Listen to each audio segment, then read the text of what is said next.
పిల్ల నీ చెయ్యి పట్టాలని నల్లని సీకట్లో ఒకదాన్నే కూసున్న దిక్కులేని పచ్చినయ్యి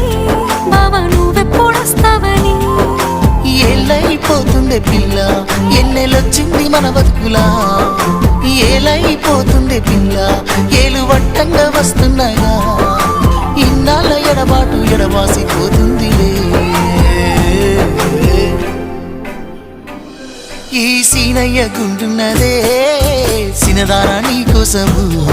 ఈ దూరాన్ని చెరుపుతూ తీరాల తెగిరింది అందాల ఈ మానము